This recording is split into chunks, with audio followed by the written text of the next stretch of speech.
Hey, good morning, good afternoon. Yeah, my name's Justin Mueller, and I just want to share with you my GR1 21 liter, my experience with it, and my thoughts. So it's from a company called Goruck. They make very durable goods, military spec. So this one uses 1000D Cordura. It's not waterproof, just highly water resistant. So if you're gonna get yourself caught out in a rainstorm, anything like that, just get a shell for it. I use a dry bag for the inside. It's held up very well for me, and I haven't been caught in anything too crazy.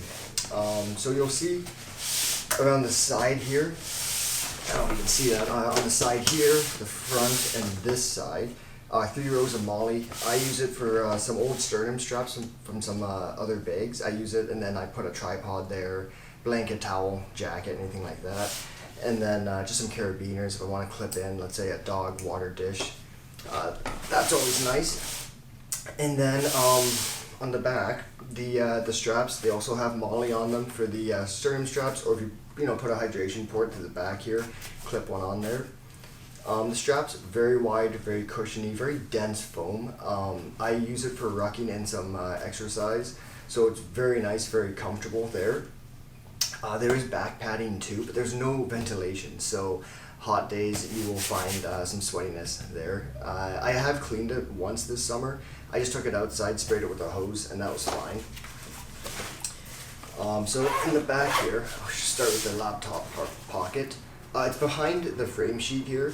Very, very well protected. It does have a false bottom. This is just my 13.5-inch laptop. It fits in there very easily. I have about 2 inches on top, about an inch on the side of extra room. So I assume you could fit in like a 16-inch MacBook Pro if you had it. So the only other external pocket is this front one here, this front slash one. It's very wide, very deep, just you can't fit anything too bulky in there. So you're gonna wanna fit, like let's say papers, or I guess papers get a little crumpled, so a map, something like that. I use it just for my dry bag. It just sits there on the side, and my Paracord little notebook there, and that's it. Throughout the day, I might throw in some change or wrappers that I collect, and then once I get home, I can fight with it and get it out, because it'll just fall right to the bottom there, so you really have to fish it out and go from side to side, and it's not a whole lot of fun to do it on the go. So yeah, that's the only external pocketing, is the laptop pocket, is that front one. So getting into the main compartment, here it's a clamshell opening, falls right out. Very nice for packing, just again on the go, you'll notice things will just fall out, so you might just want to unzip it a little bit of the way and then fish things out. So that's a Paracord Tech Kit Compact, and here's our classic pouch. There, stick it on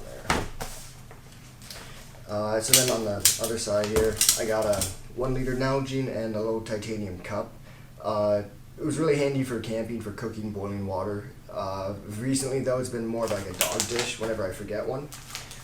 And then I just got a basic sun hoodie and a merino wool t-shirt and a canvas tote bag, great for groceries obviously. It's very small, just packs up into the bottom there, and then everything can compress it down. I have been using it on hikes too. I clip it into the front carabiner and I put one on the side, so it's a nice dump bag there. As you walk throughout the forest, you'll find all kinds of garbage, plastic bottles, bags, wrappers, anything like that. So I just pick it up, throw it in there, and then once I'm done the hike, at the end of the trail, there's usually garbage. So just dump it out in there, fold it back up, throw it in. And if it is dirty, just throw it in the wash, not a big deal. So that's it for the main compartment here. There's a back sleeve pocket. I just throw a shell and an external battery that I've yet to use, but if I don't bring it, I'll need it. So on the back panel at the top, there are 3 rows of molly. I've seen people put in pouches that use the molly, and it secures it right up there. It's a little bit hard to get it, to use it as a top access backpack then, because that'll be there. I mean, if everything you need is right there, that's perfect, but if you want to get it deeper, you might have to unzip a little bit more. And when I do that, my items just flop out. So I don't do that. I just Put a D-clip here for my car keys, just a pen and a Sharpie, 2 reusable zip ties in case I'm using one of those sternum straps for my sternum. Just replace it with one of those. On this side, just a Patagonia pouch, carabiner in there. Just Kleenexes, hand sanitizer, and a Swiss Army knife. Slide that in the back there.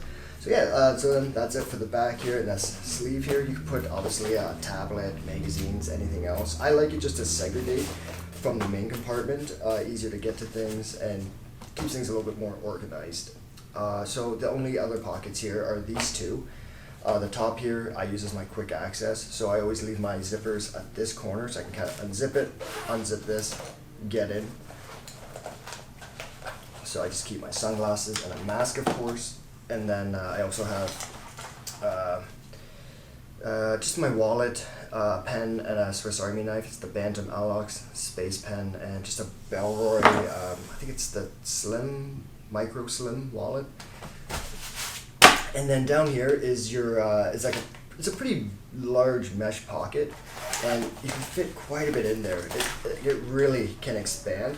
The only issue I have is when I do stuff it full of items, it fights with my main compartment and also that external pocket. It makes it even harder to get into, and you just, don't want to make it any more difficult than it already is. So I just throw in some snacks, dog treats, and anything compressible thin is great in there. And yeah, that's pretty much it for the inside, I guess, the overall bag. So I'll load it back up and kind of show you how I get to my items. So here, that's the canvas at the bottom, just some merino t-shirt and that basic sun hoodie, water on this side, plastic pouch on this side, fold this back. And then my tech kit right there. And you'll see I have a little bit of extra room here. I could really stuff it out, but instead of doing that, I just stuff a shell in the back and that battery bank I'll never use. Well, I'll never need until I don't bring it. So this Patagonia pouch, once it's packed out, it typically just sits up here, but just slide it back a little bit. So yeah, you can kind of see things, they kind of want to fall out, so that's my cue to zip it partially closed, and then everything's secured in there. Yeah, I can kind of do that, give you a better look. So if you zip it about a quarter to a halfway down, you can get to this zippered mesh pocket easily, and anything else you have in here. Just got to make sure this is always closed if you're going to be doing that. So here.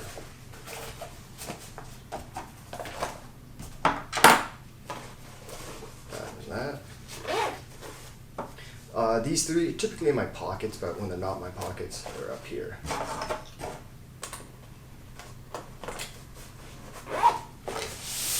And to the laptop.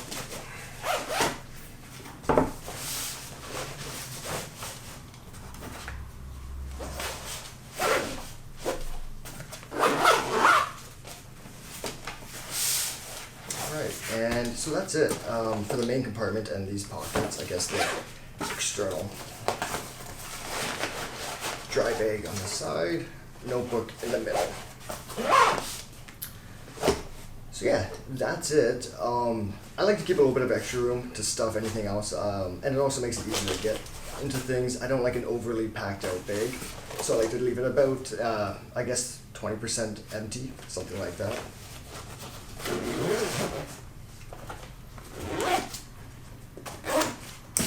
Yeah. I almost forgot. So because I use this for rucking and exercise, I typically only put 20 to 30 pounds in it. And then, I do lifts or rucking.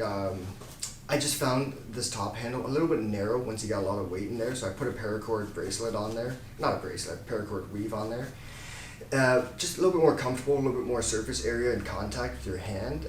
You can actually buy them that already come with this on it. I just don't know which paracord they use. I got one of those survival ones with the fire tinder, fishing line, cotton, polyester lines inside it. I find it actually a little bit thicker too, so a little bit more padding. And then this is just a hero clip up here. This is the small one. I'd recommend the larger one, especially if you're going to do a paracord wrap on it because it's just hard to get on and off. But it is very handy for hanging the bag. And on my recent camping trip, we did some canoeing, and water collects in the bottom of it, and the bag does stand up straight, perfectly fine. But you can imagine, with the rocking, it might want to fall over. So I just took this and I clipped it. Well, I didn't clip it. I hooked it into the side, and that way it just stood upright and didn't want to fall around too much. Stayed in close proximity to myself. So that's always very handy. Yeah.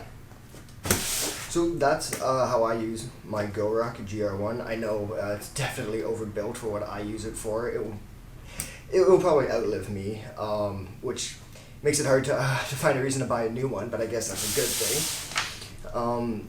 And yeah, I highly recommend it. They are a little bit pricey. Goruck does do sales. I've only seen it about twice a year, maybe more. Memorial Day, Christmas. I think it's just those two. But anyways, you can also get them used, and that's a very good deal. These bags do not age the same way other bags do, so if you can find one, even if it's a couple years old, it's still going to perform the exact same. It'll just be more broken in.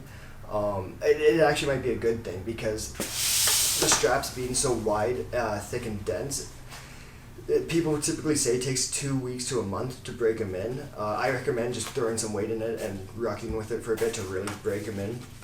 But yeah, that's sometimes a con for some people. They think they're too stiff, too rigid, and they can't really get it to conform. So I guess a used one would be better in that sense. So yeah, that's my GR1 21 liter. Thanks.